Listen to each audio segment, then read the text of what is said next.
Pour ne rien manquer, abonnez-vous maintenant.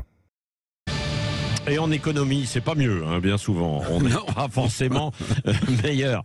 Tout Bonjour, compte fait, Patrick, bonjour à tous. Éric Revel. L'Assemblée nationale, le groupe LR est plutôt inquiet, circonspect sur la sincérité du budget du quinquennat jusqu'en 2027. Alors ça veut dire quoi ça?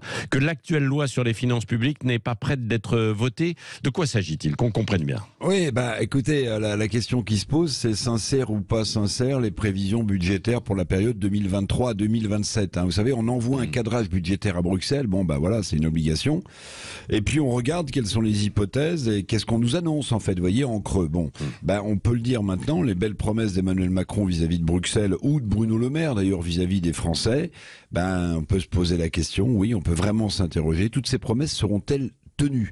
Vous avez raison, hein, elle a été retoquée en décembre dernier à l'Assemblée nationale, la loi, c'est comme ça que ça s'appelle, de programmation sur les finances publiques. Bon, ça convainc pas une majorité de députés. Il faut dire tout simplement que la copie budgétaire, là, celle qu'on envoie à Bruxelles, passée au crible du très sérieux Haut Conseil des finances publiques, que cette copie budgétaire ne résiste pas à l'épreuve des faits. Alors, quelles promesses ne pourraient pas être tenues dans les années à venir?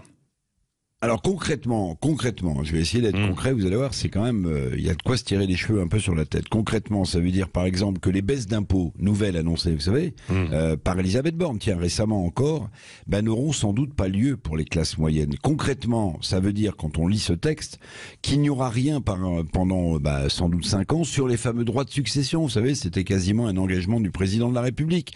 Concrètement, ça veut même dire, quand on lit le texte envoyé à Bruxelles, que dès 2025, en 2025, nos impôts, Patrick, vont augmenter. Il y a même une somme qui est écrite de 8 milliards d'euros. Hein. J'ajoute que les hypothèses de croissance de l'économie et le reflux rapide de l'inflation, vous savez, avec toutes ces hypothèses semblent farfelues pour les experts qui ont passé à la moulinette ce texte envoyé par Paris à Bruxelles. Du coup, toutes les promesses d'Emmanuel Macron, de son ministre des Finances, de revenir dans les clous de l'orthodoxie européenne, c'est une obligation. Tout ça, vole en éclats. Déficit et dette, Patrick, vont crever les plafonds de ratio imposés par l'Europe de Maastricht. Et tout ça dans un silence quand même assourdissant. Bon, et dans le même temps, alors ce que veut faire le gouvernement, c'est qu'il voudrait améliorer les finances de l'État, par exemple avec les réformes des retraites et de l'assurance chômage, même si ça pose question, bien sûr. Oui, alors je vous ai gardé justement le meilleur pour la fin, si j'ose dire. Dans l'avis des experts du Haut Conseil des finances publiques, que peut-on lire? Oui, tiens, à propos des récentes réformes des retraites et de la réforme de l'assurance chômage. Que peut-on lire?